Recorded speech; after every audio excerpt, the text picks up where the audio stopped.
اور سائن کر دیے اس امینڈمنٹ کے اوپر، جو بظاہر یہ لگ رہا ہے کہ پی ٹی آئی کے ورکر کو ہی پینلائز کرے گی۔ تو عمران خان صاحب کے لیے بھی یہ ایک بڑی جو ہے وہ نوٹ کرنے والی بات ہے کہ وہ ورکر جو، اگر آپ واقعی کوئی ریولوشن کی بات کرتے ہیں، آپ کوئی تبدیلی کی بات کرتے ہیں، تو وہ چیزیں ہوں جس کے اندر واقعی کوئی دم ہو۔ اگر آپ خود جو ہے وہ اس طرح کے کارکن کو جگہ دیں گے،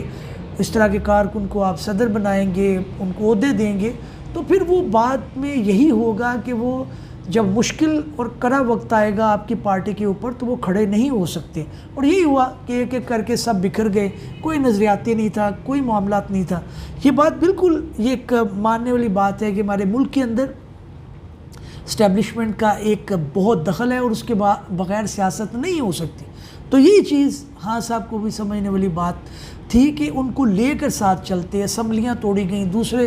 جو ہے وہ معاملات کیے گئے جو ماورائے آئین بھی تھے اور ایک بالکل جو ہے وہ انپریسیڈنٹڈ تھے، اور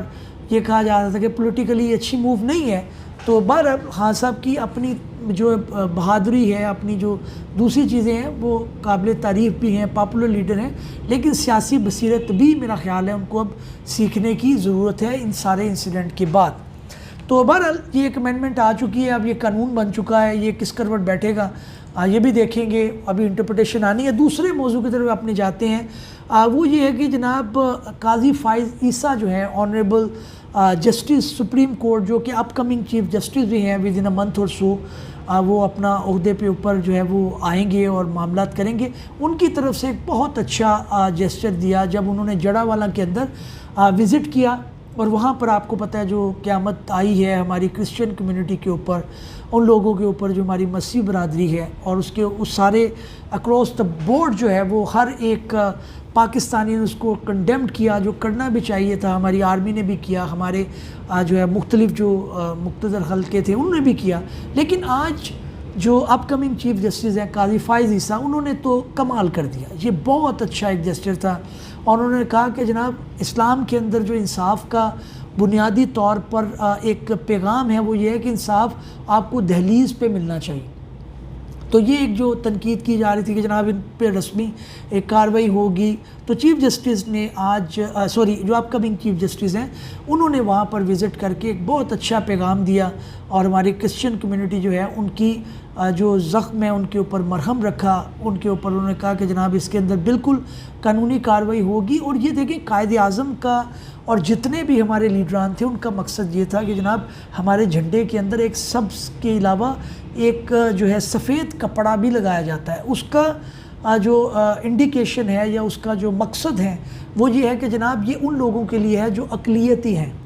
تو وہ ہندو ہو، کرسچن ہو، وہ بدھسٹ ہو، وہ کوئی بھی ہوں، ان کو بالکل ہی آزادی ہونی چاہیے کہ وہ اپنی عبادت گاہوں کے اندر عبادت کر سکیں، اور وہ پاکستان کا حصہ ہیں۔ مضبوط پاکستان بنانے کے لیے ان کا ایک کردار ہے جس کو ہمیں ہمیشہ اپریشیٹ کرنا چاہیے، اور یہ نہیں بھولنا چاہیے کہ ہمارے قائد نے، ہمارے مذہب نے، ہماری شریعت نے کسی طور بھی یہ جو ہے وہ نہیں رکھا۔ آپ اسلام کے اندر دیکھیں جزیے کا تصور ہے، جزیہ وہ ہوتا ہے کہ جو ٹیکس جو ہے وہ نون مسلم کے اوپر لاگو ہوتا ہے کہ جناب اگر آپ جنگ کے اندر حصہ نہیں لینا چاہتے تو آپ جزیہ دے دیں، آپ کو کمپیل نہیں کیا جائے گا، آپ کو پروٹیکشن دی جائے گی۔ یہ ہمارے نبی کریم صلی اللہ علیہ وسلم کا بھی فرمان ہے، اور اسی پہ ہمیں کاربند ہونا چاہیے، اور کسی جو ہے وہ انتشار پسند گروہ یا فرد کا ساتھ نہیں دینا چاہیے۔ قاضی فائز عیسیٰ آنریبل جسٹس، ان کا بہت اچھا یہ پیغام جس کو جتنا اپریشیٹ کیا جائے اتنا کم ہے، اور امید یہی ہے کہ جو لوگوں کے ساتھ زیادتی ہوئی ہے، جن کا نقصان ہوا ہے، ان کو ازالہ بھی کیا جائے گا، اور عدالتیں بھی جو ہے وہ سزا قرار دیں گی ان لوگوں کو جو اس جرم کے مرتکب ہوئے ہیں۔ ناظرین اگلی خبر جو ہماری ہے قانونی میدان کے اندر وہ بھی یہ رہی کہ پنجاب گورنمنٹ جو ہے وہ 90 دن کا مینڈیٹ ان کو ملا تھا، اب 90 دن سے اوپر ہو گئے ہیں۔ اس کے اندر ہمارے کولیگ ہیں، انہوں نے پٹیشن کے ذریعے اس معاملے کو چیلنج کر رکھا ہے آنریبل ہائی کورٹ کے آگے کہ جناب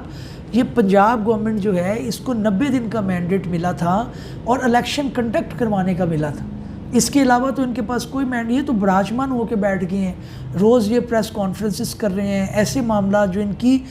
ڈومین کے اندر نہیں ہے، جو آئینی طور پر ان کو نہیں کرنے چاہیے، اس کے اوپر جو ہے وہ آنریبل جو ہے ہائی کورٹ نے جسٹس کامران رحیل شیخ صاحب نے اس کے اوپر نوٹسز کیے، غالباً جو دوسری سائٹ سے جن لوگوں کو آنا تھا وہ اس کے اوپر جو ہے وہ کارروائی ابھی نہیں ہو سکی، لیکن اس کے اوپر ایک بہت اچھی ججمنٹ آئے گی کیونکہ بہت آنریبل جج ہیں ہمارے، بہت کمپیٹنٹ ہیں۔ صبح 9 بجے سے لے کر 5 بجے تک گرمیوں کی چھٹیوں میں میرا اتفاق ہوا ان کے پاس پیش ہونے کا، اور میرا کیس جو ہے وہ آخر میں آیا تو آئی واز ریئلی سرپرائز کہ انہوں نے پورے کیسز کو سنا اور اس کے بعد معاملہ کیا۔ تو امید یہی ہے کہ اس معاملے کے اندر بھی وہ قانون اور آئین کے مطابق کارروائی کریں گے تاکہ جو انٹرم گورنمنٹ ہے، جو نگراں گورنمنٹ ہے پنجاب کے اندر، اس کے مینڈیٹ کو ختم کیا جائے، کیونکہ 90 دن کے بعد ان کے پاس کوئی اختیار نہیں ہے۔ جتنے وہ کام کر رہے ہیں وہ شاید ماورائے آئین ہوں گے، اور اس کے اوپر انشاءاللہ ہمارے جو ججمنٹ ہے آنریبل ہائی کورٹ کی وہ آئے گی اور اس کے اندر آئین کے مطابق وہ بتائیں گی۔ ناظرین، یہ تھی ہماری آج کی قانونی خبریں اور قانونی تجزیہ۔ آنے والے دنوں کے اندر کسی نئے قانونی، آئینی یا پھر سیاسی موضوع کے ساتھ حاضر خدمت ہوں گے۔ تب تک کے لیے اجازت دیجیے، اللہ حافظ۔